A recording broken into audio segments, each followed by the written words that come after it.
Ok, va. Este Entonces ya lo... paso es el que luego se me olvida. Entonces ya comienza.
Tal como están, bienvenidos a Crea tus oportunidades. Hay un lugar en donde el tiempo no existe, ni la pandemia, donde la imaginación es la reina y los límites no existen.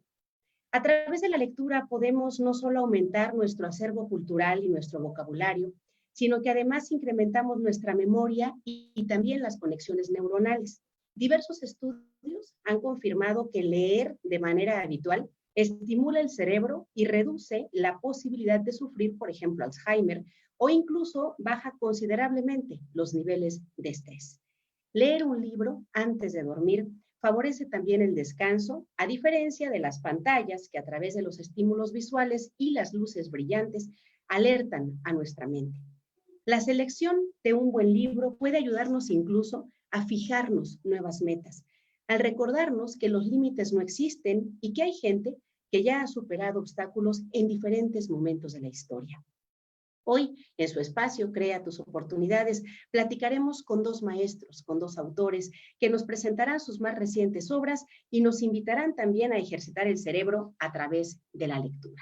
Le comento, si usted nos está viendo y sintonizando esta noche en vivo, que gracias a Editorial Lectorum tenemos esta noche para ustedes un par de ejemplares de las obras de nuestros autores invitados, mismos que podrán pues llevarse a casa en caso de que vivan aquí en la zona metropolitana de Guadalajara y que participen con sus comentarios a través de Facebook y nos comenten qué libro están leyendo, por qué les gusta leer, qué es lo que obtienen de la lectura, que nos compartan su experiencia, su acercamiento con los libros y a partir de estos comentarios es que Alexis Ruiz, a quien saludo también en la producción de este espacio, pues él estará realizando la rifa minutos antes de que concluyamos este espacio. Esta noche los saludo con mucho gusto, soy Talina Radillo Ledón y les agradezco que como cada miércoles pues nos reciban ahí en donde estén ustedes, en su casa, en la oficina, en el celular o en cualquier dispositivo que nos permita también pues estar en contacto. Y saludo también a mis invitados, a quienes les voy a pedir que pues activen cámaras y micrófonos, porque esta noche estamos de manteles largos aquí en Crea tus oportunidades, porque tenemos la presencia de dos autores, de dos maestros de las letras. Saludo, y usted lo está viendo ya ahí, ya llegaron los dos, al maestro Orlando Ortiz y al maestro Ricardo Guzmán. Bienvenidos, muy buenas noches y gracias por aceptar esta invitación. Buenas noches. ¿Qué tal? Buenas noches. Muy amables, gracias por estar aquí esta noche. Y bueno, si les parece, vamos a platicar un poquito con las personas que nos están escuchando y viendo esta noche. Si nos pudiera platicar, maestro Ortiz, para iniciar con usted, ¿cómo arranca su carrera literaria? ¿En qué momento usted decide que quiere escribir, que tiene que escribir? ¿Dónde surge esa voz? Bueno, comencé a escribir, no sé, desde que estaba en secundaria, pero arranqué, digamos, de manera pues en serio, precisamente cuando estaba en la Facultad de Filosofía y Letras en la UNAM. Entré al primer concurso de la revista Punto de Partida, que ya tiene también un buen tiempo dentro de la universidad. Obtuve ahí el segundo lugar.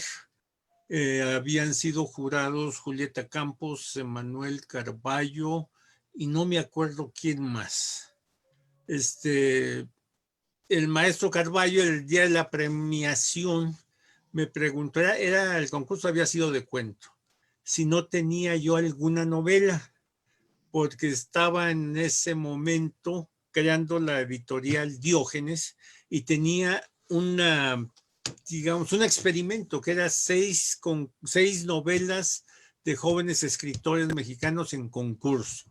Iba a publicar 6 novelas, el público iba a votar, los lectores, por cuál les había parecido mejor, y eso, digamos, el premio iba a ser una beca por un año que iba a otorgar la editorial de Diapsa, que era la de las librerías de cristal, donde estaba don Rafael Jiménez Siles y Martín Luis Guzmán. Y fue así como yo le dije, pues terminada no tengo, pero estoy escribiendo una, dijo, llévame lo que tienes y ya te digo si me interesa o no. Pues le llevé, me dijo, síguela, todavía no me dijo, te la publico, dice, síguela y si cuando la termines me gusta, te la publico. Fue así como surgió En caso de duda, mi primera novela, que pues la publicó, ganó el premio que era la beca Martín Luis Guzmán y en ese, digamos, en ese lapso, gracias a Emanuel Carballo, que es de allá de Guadalajara, yo creo que lo conocen todos, Sí.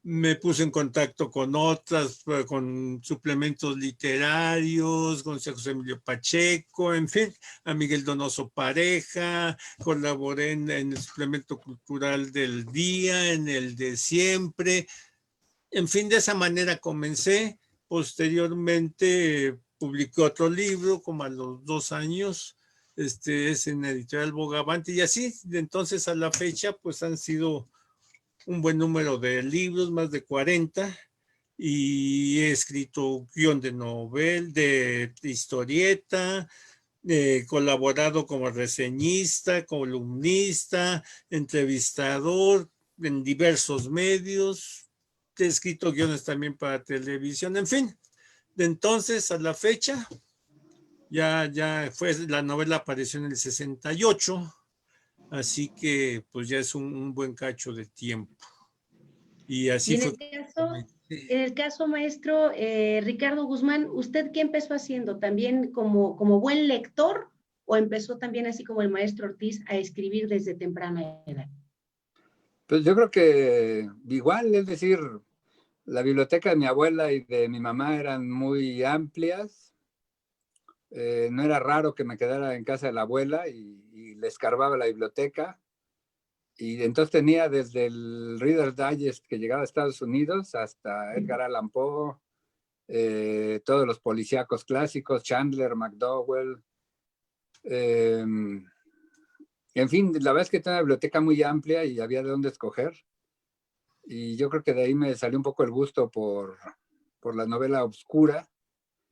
Yo estudié Derecho, pero siempre leía, la verdad es que leía mucho. Era muy lector de Lovecraft, de Quiroga, pues no sé, muchas lecturas que ahora yo veo como juveniles, pero que sigo disfrutando. Y en algún momento, por ahí del 89, yo trabajaba en un juzgado que estaba por Sullivan e Insurgentes. Y yo leía mucho el suplemento de Excelsior con el maestro René Avilés, que yo no conocía personalmente. Y bueno, la jornada era de rigor y muchas otras cosas leía, el Plural, que era muy bueno. Y entonces un día dije, pues leyendo, ¿no?, estos suplementos culturales, yo dije, yo creo que yo podría escribir algo igual o mejor. Pensé yo muy espontáneo, y entonces saqué no sé, 5 o 10 copias de 2, 3 cuentos cortos. Yo calculaba que cabrían en estos suplementos. Y entonces un primer jueves me decidí y era un trabajo medio raro porque había que llegar, dejar el trabajo y recoger e irse. El chiste era no estar ahí todo el día. Y entonces, claro, trabajar en casa, ¿no? Era el home office prematuro hace 30 años. Y entonces con mis copias me fui caminando y entonces pasé al Nacional, estaba Solana, de director del suplemento cultural, y le dejé unas copias, y de ahí me fui caminando al Excelsior. Me recibió el propio René Avilés, yo no lo conocía ni sabía que era él. Me recibió los textos, me dijo que los iba a ver. Solana también me dijo que los iba a ver. De ahí pasé a la jornada, creo que estaba Villoro, y me dijo, pues la verdad ni te lo recibo porque tenemos material de sobra y no alcanzo a leer. Y entonces, bueno, dije, bueno, pues, ni modo, no, esa fuerza, ¿no? De ahí me pasé a Novedades, yo buscaba a Pérez Turrent, llegué en mal horario, no había nadie, no pude dejar el trabajo. De ahí me pasé al Universal, ¿no? Todo quedaba cerca caminando. Lo mismo, pero ahí no me recibieron. Estaba Taibo 1, que era gentilísimo, ser amable, bondadoso. A todo dar el maestro Taibo 1. Y me dijo, no, pues es que yo estoy en la sección cultural, pero no da chance de este tipo de colaboraciones, en fin. Y no me acuerdo en dónde más dejé. Y al siguiente jueves, según me habían dicho la mayoría, pues haz una vuelta de una semana, pasé con el maestro Solana y me dijo, no me convence, si tienes otro, tráelo. Pero está muy corto, entonces necesito algo más largo, tráelo, ahí me lo traes. Y luego de ahí me fui caminando al Excelsior y me recibió René Avilés y me dijo, sí, me gustó, lo vamos a publicar este domingo. Sin haber yo estudiado nada ni hecho más que escribir a partir de todo lo que había leído. Y pasé a todos los demás y los demás me dieron largas o de plano me dijeron que no les gustaba. Salió mi artículo así bueno, un cuento, eran cuentitos cortos ahí en el Búho. Y todos los jueves hice lo mismo durante meses. Iba al Nacional, iba al Excel, intenté en la jornada, intenté en todos los demás. Y resultó que donde me recibieron y me publicaron fue en el Nacional y en el Excelsior. Y de ese modo la constancia yo creo que es básica como escritor, no tanto el talento, sino la constancia, y la constancia de escribir, por supuesto, la constancia de seguir leyendo. Me permitió que el maestro Avilés, después de ya un buen tiempo, me diera una sección en el suplemento del Búho que se llamaba Pedazos de Urbe, donde eran cuentos de ficción. Si hay tiempo les contaré alguna anécdota que a mí me da mucha risa. Y en el Nacional me dijeron, sí, te vamos a publicar este cuento muy largo, que era prácticamente la mitad del suplemento, que era muy, muy amplio. Y le metieron fotos de Casasola. Bueno, yo me sentía soñado, por supuesto, ¿no? Y al mismo tiempo, pues yo escribía de todo hasta la fecha, novela, cuento, teatro, poesía, ensayo, hasta cómic. Llegué a publicar en Oaxaca, viví ahí un tiempo. Y pues le echo de todo. Creo que lo único que me ha faltado es un guión de cine. Monté 2 obras de teatro, igual así como espontáneamente me puse a escribir cuento. Cuando viví en Oaxaca, les decía yo que pues ahí cualquiera podría presentar una obra de teatro. Y me dijeron, pues a ver, escríbela. La escribí, la presenté y me dijeron, bueno, ahora le digo, bueno, cualquiera la actúa, pues aquí el chiste es querer, ¿no? Y me dijeron, a ver, actúala, y entonces la presentamos en Semana de Muertos en Oaxaca, que es una fecha muy turística, y tuvo lleno total la temporada.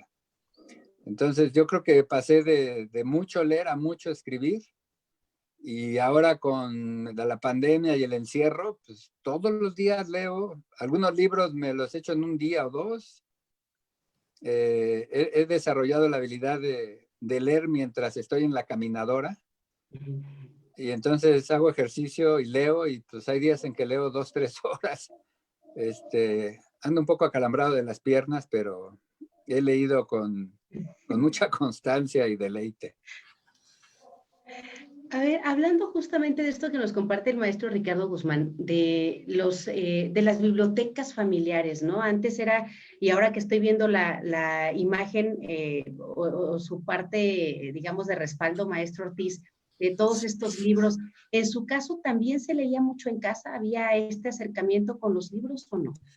No y sí, es decir, sí se leía porque mi mamá leía pues lo que eran lo que se llamaba la novela semanal, que era como historieta, pero gruesa, que se publicaba en Novedades, y otra cantidad de publicaciones de ese tipo.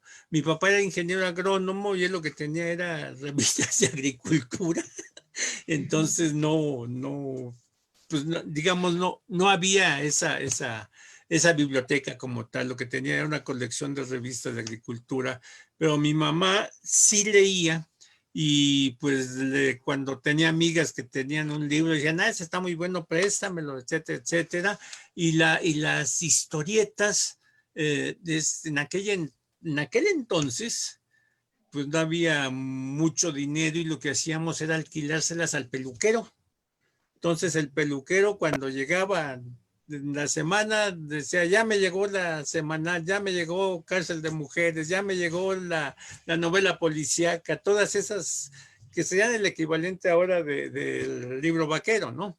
Pero en aquella época era la policíaca, que después me enteré, dirigía Carlos Vigil, porque trabajé para él también como guionista de historietas, de esas cosas que no sabe uno y van a presentarse, y sí leía yo pues todo eso, era el lector, y el primer libro que leí, porque ese estaba en la casa, no sé por qué, fue Las aventuras de Huckleberry Finn, que me lo leí de una sentada. En una ocasión, en vacaciones, siempre nos mandaban a Matamoros, al rancho de mi abuelo, y me porté mal y no me mandaron, y me quedé y yo estaba rabiando, dije, ¿qué hago? Y me encontré ese libro, lo comencé a leer y hasta que lo terminé. Y después iba a creo que era la única librería de viejo que había en Tampico, y pues ahí encontré El Corsario Negro de Salgari y así comencé a leer, pero no había realmente biblioteca. En una ocasión que vine a México, encontré en la librería Zaplana de San Juan de Letrán, que ya desapareció obviamente, la colección Sopena, que eran obras universales.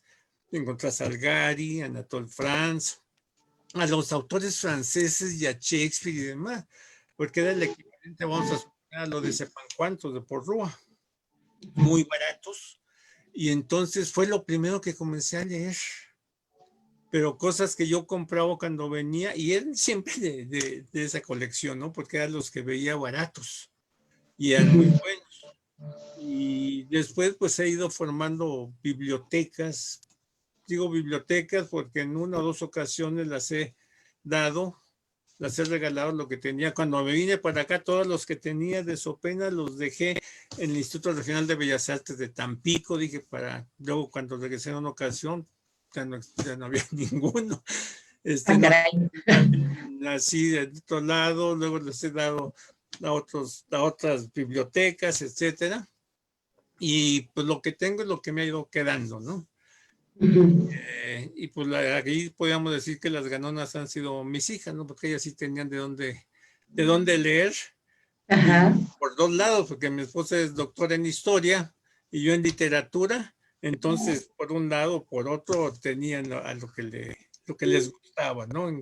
Encontraban.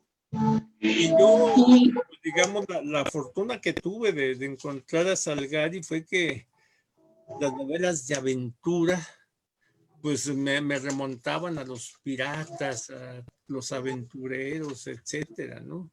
Y era algo que pues a mí me gustaba. Y en realidad lo prefería a veces sobre la historieta, excepto los de la novela policíaca, que también el libro sí creo que se llamaba así, que era también publicada por Novedades. Ya las de romance y eso como que ya no me gustaban. Lo de Salgari, lo de Verde, la novela policíaca. No conocí entonces a los grandes autores de la novela policíaca que estaba mencionando el maestro Ricardo, es decir, a Hammett, a Chandler, a MacDonald, a Chester Himes, los conocí mucho después, ya cuando estaba acá. Y también así comencé a escribir policíaco sin haber leído esos autores. Fue cuando me preocupé y comencé a leerlos. Es también de que pues, me aventuré así, ¿no? Es decir, me decían algo, ¿puedes escribir esto? Sí, yo le entro, ¿no? Esa ¿Cómo manera, no? muchas reseñas, no sé cuántas. Es decir, el ejercicio que tengo en varias ramas, porque también he escrito cuento, novela. Bueno, lo único que no he escrito es poesía. Mucha gente dice que comenzó a escribir poesía, yo no. Yo no comencé a escribir, bueno, muchos porque pues el amorcito y demás, el primer amor y quieren declarársela a la chava con poemas y demás. Yo no, yo comencé a escribir teatro. Y eso sí, incluso fue lo que me trajo acá a estudiar letras, porque no sabía que las letras se estudiaban. Yo allá en Tampico me imaginaba que los escritores habían estudiado derecho, porque todos los que escribían en periódicos y hacían discursos y demás eran abogados. Entonces, yo dije, no, pues entonces para ser escritor hay que ser abogado. Fue como comencé a estudiar allá el bachillerato para estudiar leyes, pero luego conocí a Raúl Moncada Galán, que era maestro de teatro en el Instituto Regional de Bellas Artes, acababa de llegar de acá, había sido becario del Centro Mexicano de Escritores en teatro, lo conocí y fue el que me abrió los ojos tanto para lecturas de autores contemporáneos como para saber que había carrera de letras, pero no allá en Tampico. Y pues entonces cuando dije, pues me voy a estudiar al DF. Acá hice de nuevo toda la prepa, porque entonces era muy, muy difícil, por no decir imposible, siendo de provincia, entrar a la UNAM. Entonces dije, bueno, si hago la prepa en la UNAM, pues ya entro automáticamente. Pero como me estaban pues siempre picando la cresta que te vas a morir de hambre, etcétera, estudié otra cosa y ya luego pues yo lo que hice fue estudiar matemáticas. Me tomé la carrera de actuario en matemáticas, pero pues estuve un año más o menos y ya entonces me casé y mi esposa me dijo, no, pues déjalo, ya, y tú lo que quieres, porque en lugar de ir a la facultad de ciencias, me iba al café de filosofía y letras y me ponía a leer o a escribir. Y digo, pues ya para qué le estás haciendo al tío Lolo, ¿no? Ya me cambié. Pero así ha sido más o menos. Después, bueno, en fin, es 50 años de carrera o más, pues sí, más de 50 años. Es un montón de historia, negro. No, y que le agradezco, maestro, también que nos vaya compartiendo estos pedacitos también de la vida de un escritor, que por cierto ahora le pregunto al maestro Ricardo Guzmán, los tiempos cambian, ¿no? Aunque hace poquitos años ustedes empezaron a escribir. ¿Qué Hace sucede ahora poquito. con las pantallas, no? Decía el maestro Ortiz, a ver, bueno, antes los libros, ¿no? El costo de los libros, lo difícil también que en su momento era conseguir algunos títulos. Ahora están en internet, ahora son gratis, muchos de ellos se pueden descargar y sin embargo los niveles de lectura en nuestro país siguen siendo bajos y las pantallas ganan mucho espacio. ¿Qué decirle o cómo motivar? A ver, maestro Guzmán, a todos, yo no diría que nada más a los chicos y a los jóvenes, sino a todos, a leer. ¿Qué es lo que tendríamos que tomar en cuenta para elegir un libro, por ejemplo? Pues es un buen punto. El problema de la lectura es que significa un esfuerzo para el lector. Hay libros donde sencillamente el lector recibe pues una trama, una sensación, una información, y es complejo pedirle a cualquier persona, decirle, ponle un poco de esfuerzo, tienes que poner de tu parte. Las recompensas son amplísimas, son en todos los frentes, son beneficios físicos, mentales, emocionales, cognitivos, de comprensión, de autoconocimiento, son formativos. Y algo que yo viví en mi familia es que prácticamente se hereda la lectura. Mi abuela tenía una gran biblioteca, mi mamá tenía una gran biblioteca, mis tías tenían enormes bibliotecas. Claro, cada quien tenía lo que más le gustaba. Mi bisabuelo fue un escritor famoso jurídico, su papá todavía más famoso. Entonces, en mi casa siempre se le daba mucho respeto a los libros y a la obra del bisabuelo, que hasta hay aulas en la UNAM con su nombre, hay calles con su nombre, y entonces los libros eran una parte importantísima de la vida familiar. ¿Qué decirle a las personas? Yo creo que la única manera de llevarlos a la lectura, yo tengo unos libros con Porrúa que se llaman Incitación a la Lectura. Uno se llama La Maldad y el Miedo, y el otro Los Monstruos y el Miedo, y el mensaje de estos libros son la lectura es formativa y te ayudará a evitar los miedos propios del autoconocimiento. No lo dice así el libro, pero por ejemplo se sugiere leer libros de sepan cuántos que se consiguen, que son baratos. Y un ejemplo que yo creo que al maestro Ortiz le va a gustar es, recomiendo El Cyrano de Bergerac, que es una obra de teatro. Se dice que es la más representada en la historia de Francia, una obra francesa, es la más representada del Cyrano. Es un hombre narizón que todos admiran, pero él se siente menos y vive una vida terrible. Entonces en el libro yo le digo, si tú te aceptaras como eres, moreno, flaco, alto, gordo, chaparro, viejo, joven, en el momento en que tú te aceptes, vivirás mejor, más contento, con mayor ilusión, y podrías leer El Cyrano de Bergerac y darte cuenta que si él se hubiera aceptado, hubiera tenido una vida maravillosa, porque todo el mundo lo respeta, todo el mundo lo admira, es el gran amigo, a través de sus letras se enamora a la mujer que él ama, y como buen libro francés, en el último instante de vida del Cyrano, ella se da cuenta que toda la vida estaba enamorada de las letras de Cyrano, y que si él se hubiera aceptado narizón y hubiera tenido la confianza de declarar su amor, habría tenido una vida tan plena y hubiera logrado escribir más, y entonces termina siendo una tragedia terrible. Yo lo que le diría a cualquier persona es, leer divierte, e incluso lo que podríamos llamar una lectura menor en el sentido de su complejidad o alcance. Cualquier lectura te va a dar algo que no te va a dar nada, ni el cine, ni el teatro, ni el internet, ni nada. Entonces, la lectura te da la opción de ser mejor persona. Ahora, el problema es que yo he hecho muchos talleres de lectura para medio motivar a la gente a que lea, porque es muy difícil comprar libros. Si no tienes un guía, es complejo. Vas a la librería y dices, no sé, yo leí un libro de Salgari, pues ya tenemos todos estos, ya los leí todos. Ahora, ¿qué leo? Y es poco probable que el vendedor, a mí hace mucho que no me toca un vendedor que conozca el producto completo, porque aparte las librerías ya son muy extensas, que me dijera, ¿te gusta? Como me ha pasado con las películas, por ejemplo. ¿Te gusta, no sé, Chandler? Pues lea Hammett. No, ya lo leí.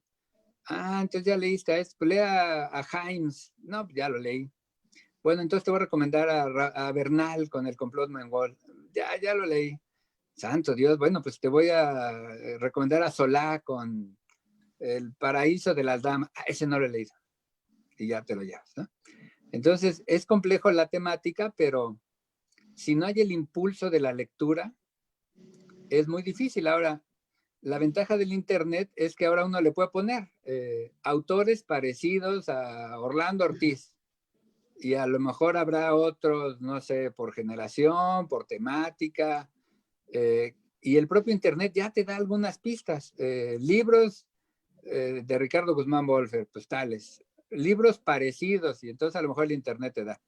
Yo creo que lo más difícil es motivar a la lectura, porque ya encontrar los libros, Borges es lo máximo en el sentido de que es muy difícil no conmoverse con Borges, y hay muchos libros de Borges que son sus charlas como maestro. Yo creo que a Borges lo admiro yo más como promotor de la lectura que como creador, y mira que es un portento lo que escribe Borges. Pero él tiene muchos libros, incluso hay colecciones de los libros que a él le gustaban. Y yo me conocí muchos, a Wilkie Collins, a Redmayne, a muchos a través de las lecturas que el propio Borges recomendaba. Entonces, una opción que es muy complicada, pero pues ese es un consejo arriesgado, es leer libros de ensayo literario. Es muy difícil que alguien que no ha leído lea un ensayo literario, pero a lo mejor eso le motiva a buscar a esos autores. Yo creo que la única forma de aprender a leer es en la casa. Nos queda muy claro que en el tema de la lectura, pues no le podemos exigir a las autoridades que nos pongan a leer cuando el sistema educativo pues tiene otras prioridades, ¿no? Que los alumnos sean lectores, que sean críticos, que tengan el ánimo de buscar estos autores o acudir a los ya comprobados, ¿no? El viernes dimos una charla de H.P. Lovecraft, estaba programada para 1 hora y daban las 12 de la noche y la gente seguía participando y ya nosotros ahí todos a medio dormir. Pero yo creo que la única manera de convencer a la gente es decirle, te vas a divertir y vas a ser mejor persona. Sobre todo eso, creo yo, que la lectura para divertirse, para pasar un buen rato, se nos olvida. Nos vacunan en la escuela diciendo, tienes que leer esto, y si no nos gusta, la tienes que leer. En cambio, si uno encuentra un autor que le gusta, lo va a leer, así que digamos como me pasó con Huckleberry Finn, que lo leí de principio a fin en un día. Y después seguí buscando y buscando. Creo yo que el principal gancho es que te guste algo.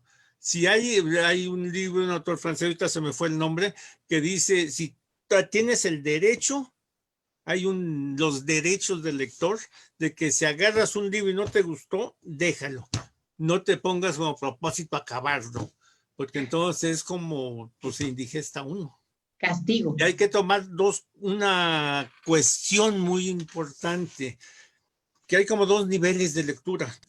Como usuario, es decir, que voy a usar el libro para disfrutarlo, o como usufructuario, es decir, voy a leer algo para hacer algo, para escribir un ensayo, para hacer un experimento, etcétera.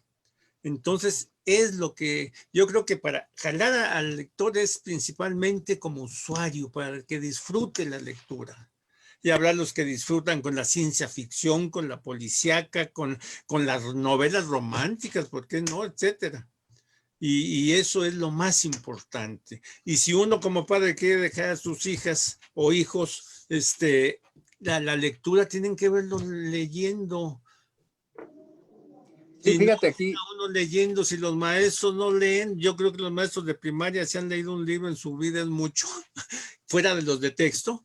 Y si no ven al maestro leyendo, pues dicen, ¿por qué me dice este señor que lea si no lo veo leyendo? Y el Fíjate, ejemplo arrastra, aquí, ¿no? déjame interrumpir, Orlando. Sí. Hicieron un concurso sobre una colección de Porrúa, donde yo tengo un libro de vampiros y hombres lobos, y me pidieron que asistiera a la entrega de los premios, que eran vales de libros, y llegó una jovencita, 10, 12 años, muy humilde, con la ropa perfectamente limpia, pero muy gastada, los zapatos con agujeros, pero muy limpia ella y la mamá. Y las dos iban, pues se veía que con mucho esfuerzo económico. Y entonces, para no hacer el cuento muy largo, la niña me cuenta que pues empezó a leer porque ya estaba aburrida de ver telenovelas y que sus amiguitas no hablaban de nada divertido. Y entonces le dice a la mamá, oye, quisiera leer un libro. Y una familia de muy pocos recursos. Le dice, ¿cuánto vale tu libro? Pues es de Porrúa. ¿Cuánto vale? 100 pesos. su mecha. Entonces los papás, los hermanos, todos ahorran no sé cuántas semanas y juntan 100 pesos para comprar un libro. Y la niña lo lee y lo lee y lo lee. Y no sale porque lo lee y lo vuelve a leer. Y entonces en algún momento la mamá dice, pobre mi hija, que no ve a nadie. Préstame tu libro, mija. Y entonces empieza a leer el libro la mamá. Y esa noche le dice, oye, leí una página, y empiezan a hablar del libro. Para no decir cuento largo, porque yo me conmuevo con esta historia, después de unas semanas, el papá pues se tiene que meter a la plática y los hermanos a la plática, y un buen día se dan cuenta que lo único que hablan es del libro. Hasta que meses después dice la niña, ¿y si compramos otro libro? Hijo, pues vamos a ahorrar. Y así lee esta colección de Porrúa. Es una historia que me fascina porque me motivó a mí a escribir estos libros de incitación a la lectura, para que esta niña me dice, no sé qué leer. Se para enfrente de la Sepancuantos de Porrúa y dice, no sé qué leer. Pues no sé cuánto te quieres gastar, porque la señora me dice, no, de aquí vamos a comprar los libros escolares. Pues no sé, 300 pesos. Vente, vamos a la Sepancuantos. Y ya ahí la medio sondeé, acabó llevándose a Kipling y a Quiroga a instancias mías. Y nunca volví a saber de esa niña. Pero para mí me marcó porque no me puedo imaginar una mejor manera de convivir en una familia, incluso de muy pocos recursos, que a alguien se le prende un libro y entonces en algún momento resulta que es una familia de lectores que no por leer un libro dejan de ser menos lectores que quienes leemos mucho. Es mejor leer un libro bien aprovechado que muchos libros mal aprovechados o incompletos. Entonces, yo creo que esta es una historia que muestra totalmente que un libro cambió la vida de toda la familia. Por Sí, supuesto. yo, por ejemplo, cuando hablaba de que leía mucha historieta, yo casi se puede decir que mi lectura, una vez hablando con María Luisa Puga, dije, no, es que mis primeras lecturas fueron historietas. Ella me dijo, pues también las mías. Y luego resulta que hay muchos que comenzamos con historietas. Sí compraba historietas, mi papá, mi mamá, una que otra. Yo lo que hacía era, las juntaba, iba a venderlas en un tianguis que había a la vuelta, y con eso iba y me compraba el libro en la librería de segunda. Era la forma de ir buscando libros, ¿no? Y luego los llevaba ese libro con el librero y lo cambiaba, etcétera. O sea que uno se las ingenia, si le encuentra el gusto a la El lectura. gusto. Sí. A ver, una pregunta para quien me quiera contestar. ¿Audiolibros o libros? Yo prefiero el libro. Pues yo creo que cada caso es distinto. Tengo un amigo al que me pedía que yo le sugiriera libros, y él me decía, es que manejo muchas horas al día, vivo lejos y trabajo lejos. Incluso me dice, voy a contratar un chofer porque no puedo manejar tanto. Era un empresario ahí con buenos ingresos. Y entonces le dije, mira, yo te sugiero el libro que sea de estos, pero si no te da leer, porque hay gente que se marea, no se concentra, hay quien requiere un espacio aislado, digo, hay otros que leemos en el metro a una mano y luchando contra el resto de los pasajeros. Y entonces este hombre, alguna vez le regaló un audiolibro, no me acuerdo de qué libro, pero entonces me dijo, ahora lo único que compro son audiolibros porque el tiempo no me da para más. Yo en lo personal, yo creo que son medios distintos, así como no puedes comparar el cine con la literatura o el teatro, porque son expresiones artísticas distintas. Yo creo que el audiolibro es otra forma de arte muy poco valorada, porque al final un audiolibro en realidad es una suerte de cinematografía sin imagen. Es decir, le tienen que meter fondo musical, que es una suerte de escenografía, deben de combinar los textos. Es muy complicado leer la parte del narrador, a menos que sea un buen audiolibro. Se requieren actores, es decir, lectores con buena dicción, que sean propicios además para el personaje. Hay un casting en los audiolibros, son formas artísticas distintas, pero hay quien le funciona más una que otra. El problema hoy es que los audiolibros pues, están al alcance de un botón, y aunque no tienen la misma importancia editorial que un libro, un buen libro, no sé, puede vender millones, aunque haya audiolibros y aunque esté gratis en internet, o incluso, que es otra pregunta que no tarda en salir, si los libros de computadora Digitales. digitales, bueno, soy neófito en esto, y algún día sustituirán. Yo creo que no, la gente les gusta el libro objeto. Somos muchos los que nos encanta doblarle, rayarle, hacerle garabatos, anotaciones. En donde yo iba al ejercicio tenía una caja de libros y la gente dejaba y tomaba libros gratuitamente sin ningún formalismo. Y un día me encontré un libro de 1888, una edición argentina del Fausto de Goethe, con anotaciones. Entonces la pura caligrafía ya era un tesoro, el libro era una maravilla.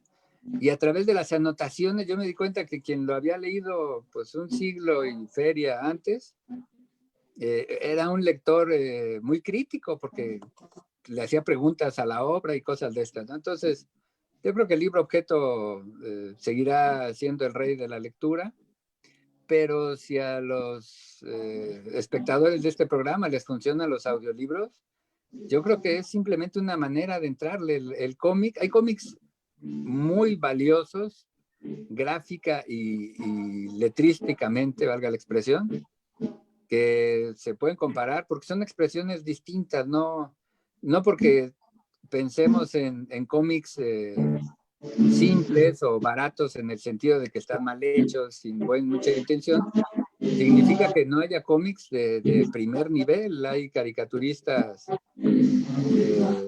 que pueden equipararse a cualquier artista. Entonces, yo diría que son expresiones artísticas distintas y que la lectura le entra a la gente del modo menos esperado. Por algo Bob Dylan es el premio Nobel de Literatura, porque hay gente que las letras de Dylan le llegan más como letra, como mensaje escrito, que como música, ¿no?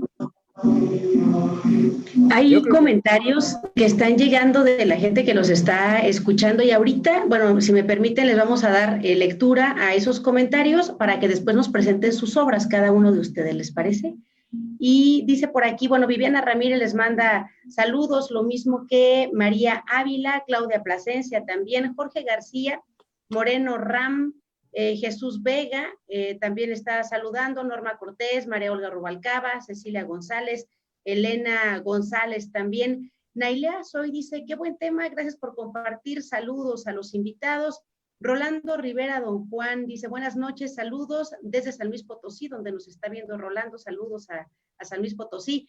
Manuel Cisneros dice, interesante, buen ejercicio la lectura para aumentar o evitar la pérdida de memoria. Saludos a los invitados desde Unión de Tula, es lo que nos comenta don Manuel Cisneros. El maestro Elías García Parra, bueno, manda saludos para todos, muchas gracias, maestro. Miguel Zárate dice, es un placer estar escuchando su programa, saludos a los invitados.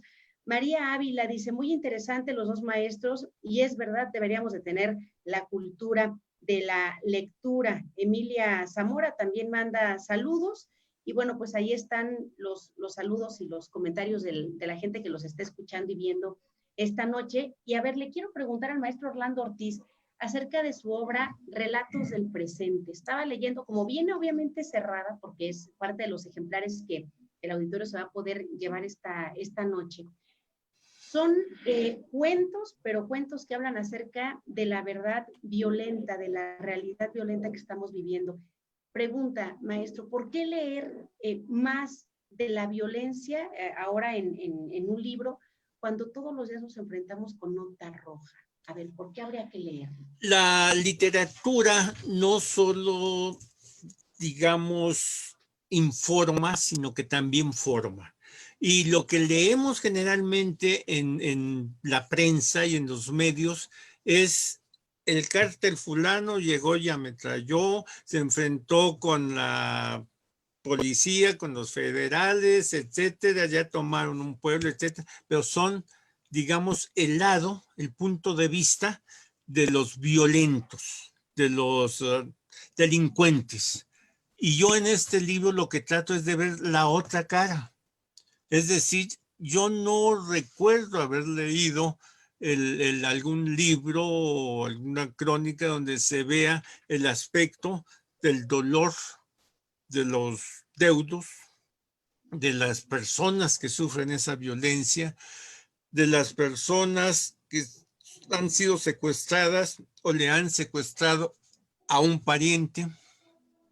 Entonces, eso es lo que trato de ver en este libro, el otro aspecto. Ahora, no se aparta lo que sería hablar en general.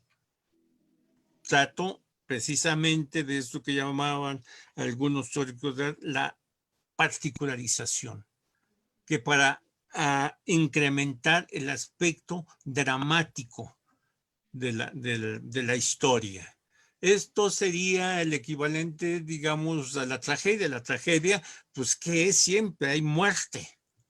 Y no por eso es algo deleznable. Entonces, la cuestión es saber tratar los temas, los asuntos, y creo yo que aquí me acerco bastante a la que sería esa visión de los dolientes. ¿Son Sí, historias, maestros, reales? No son ficciones, no son Son ficción. reportajes. El maestro Ricardo pues escribió algo, no sé, sobre eso, no sé qué podría decir él. pues Sería mira, yo aquí, otro punto de vista, ¿no? no, yo primero que nada diría que es una continuación, no sé si se ve ahí, Miscelánea cruel. del maestro Orlando Ortiz. Este es un libro que sacó con Lector hace ya algunas décadas. Sí.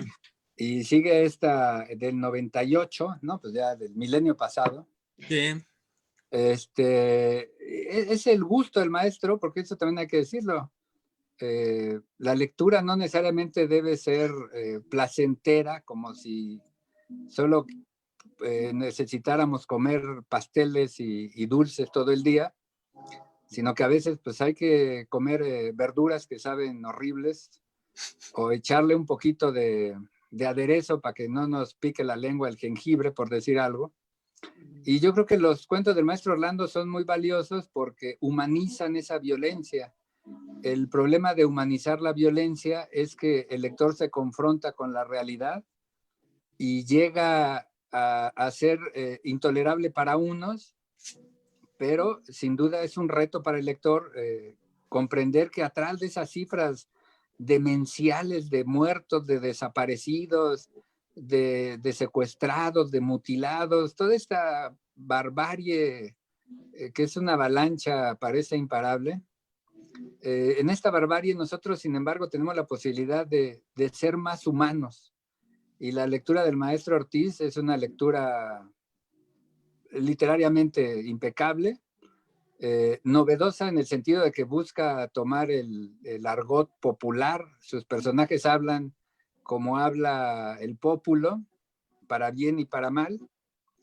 Y también logra, que eso es muy difícil, pero él lo logra sobradamente, es que atrás de este dolor terrible, atrás de esta desesperanza que muestran sus personajes, está la necesidad de ser más humano.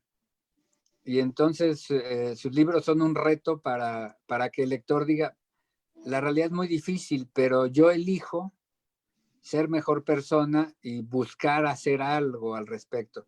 Porque el problema de la violencia en México empieza por la falta de conciencia.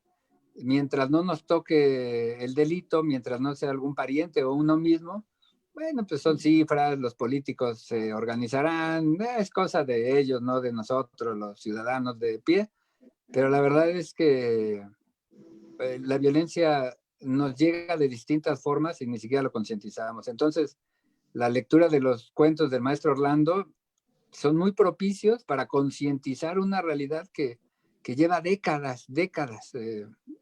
Ni siquiera quiero entrar al tema de la forma de vida que el maestro Orlando o yo o Talina tuvimos de niños, comparado con la que ahora tienen los niñitos. Son planetas y universos distintos, pero el enfrentamiento de la violencia a través de los textos del maestro Orlando nos obliga, y eso es lo que yo decía al principio en la primera pregunta, nos obliga a poner un esfuerzo de nuestra parte, a decir, no puedo cerrar los ojos a la realidad, hay un dolor horrible en cada una de las cifras que dan con una displicencia espantosa a los políticos. Bueno, pues ahora bajó un 0.5% el número de secuestrados en relación a mi enemigo político, y yo ya mejoré en la seguridad un 2%, cuando en realidad es que sigue habiendo miles de muertes, desaparecidos, atracos. El catálogo del Código Penal cada vez es insuficiente, las políticas públicas no dan resultados, y lo que hace el maestro Orlando es decir, cada uno de esos numeritos no solo tiene una víctima directa, sino muchísimas víctimas indirectas.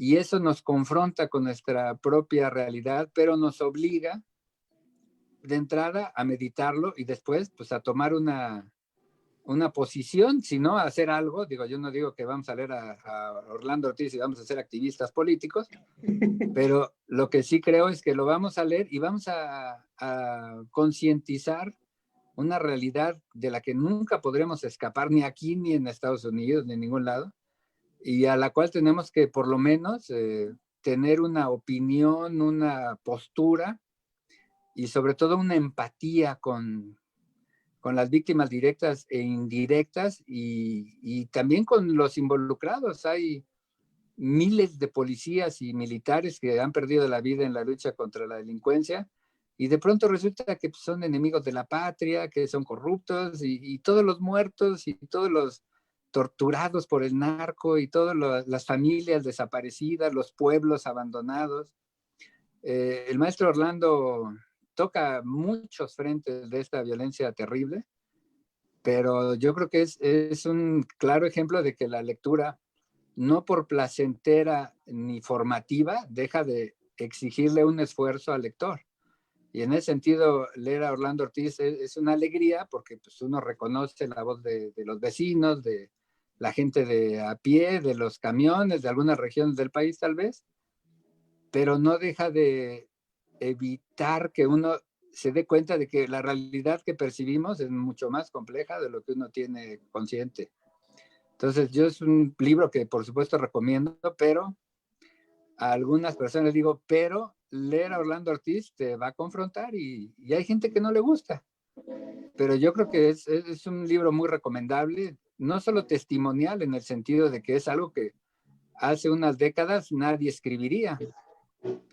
Ni siquiera los autores policíacos más rudos, valga la expresión, serían tan verosímiles como estos textos del maestro Orlando.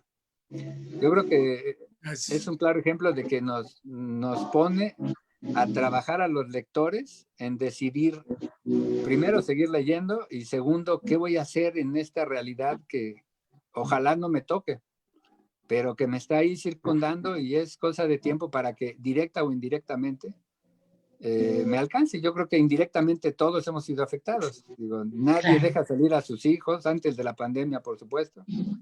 Nadie deja salir a sus hijos de cierta edad a que vaya solito a la escuela o a comprar algo, lo que sea, ¿no?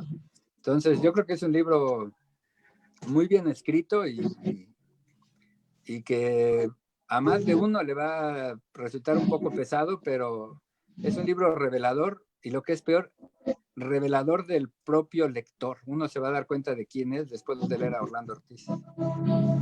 Es una excelente presentación, maestro Ricardo Guzmán, que acaba de hacer de la obra Relatos del Presente. Y a ver, platíquenos ahora sobre su obra. A ver, acá tenemos su obra, Oaxaca, Nogales, Estambul, trilogía novelesca del Cepo. La primera pregunta es, ¿qué es el Cepo?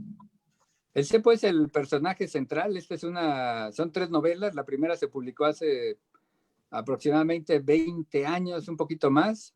Es una novela que sucede en Oaxaca, por eso el título. Se llama La Virgen sin Suerte. Es una obra ficticia a partir de hechos reales. En Oaxaca hubo muchos robos sacros. El más importante fue el robo de las joyas de la Virgen de la Soledad en la ciudad de Oaxaca, que eran joyas de mucho valor, sobre todo porque los creyentes llevaban las piedras preciosas, el oro para la filigrana, eran unas piezas magníficas. Se las robaron, y a partir de ello el Cepo, que es un reportero investigador, a mí no me caen muy bien los detectives privados, y yo creo que los periodistas tenemos que hacer la labor de investigar para publicar, y entonces el Sepu, que es el personaje, es un periodista, y yo creo que funciona bien este personaje porque es un personaje que tiende a lo humorístico, así como el maestro Ortiz nos da de lleno en la cara con la realidad, valga la expresión, cruda. Yo acudo al humor para presentar esa misma realidad violenta, y llevo a este Sepu a que lo manden a Oaxaca a investigar una cosa sindical, y termina buscando a los ladrones de joyas. Él se va a Oaxaca soltero. Todas estas 3 son obras culinarias. Algún tiempo yo fui reportero culinario, y entonces pues hay cosas ahí de la gastronomía local.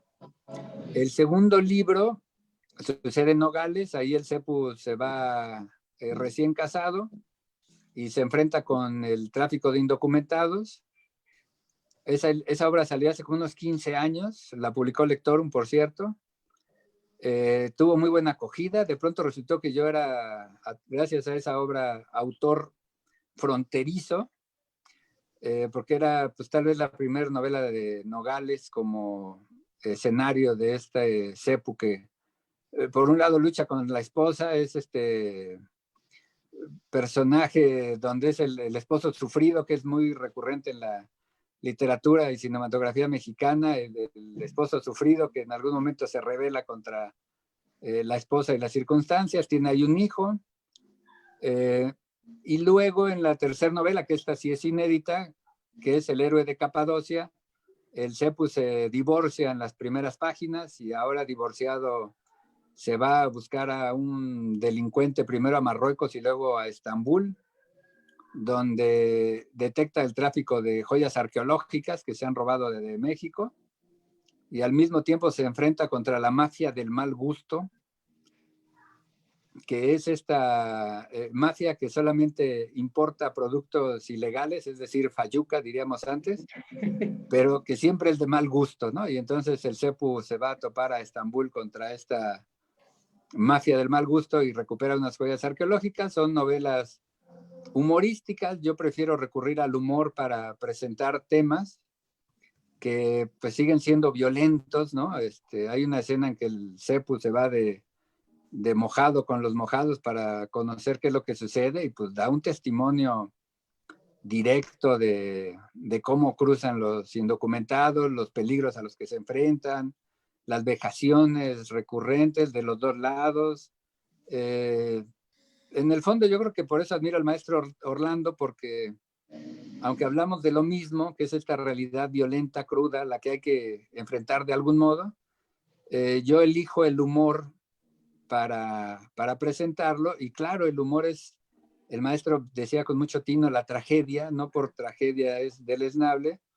Y yo diría lo mismo, no por ser comedia, incluso en el sentido griego clásico, no por ser comedia es deleznable, ¿no? Y entonces, por ejemplo, hay una escena en la frontera donde los policías mexicanos quieren matar al Sepu a plena luz del día, y entonces él tiene un chispazo de genialidad y dice: entre más lento camine, más aparatosa va a ser la captura.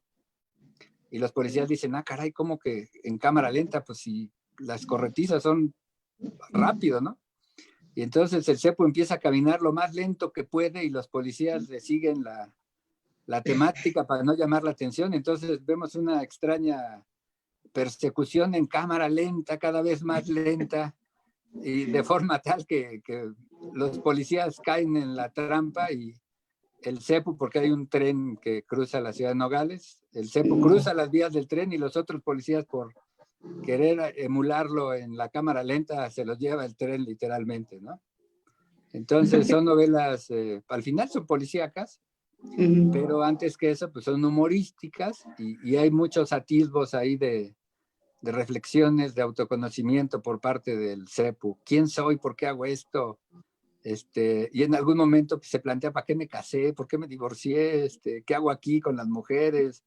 ¿Por qué me gusta comer tanto las fritangas? En fin, todo el tiempo se está ahí cuestionando el diario acontecer. Pues yo les... Sí, maestro. Hacer una aclaración.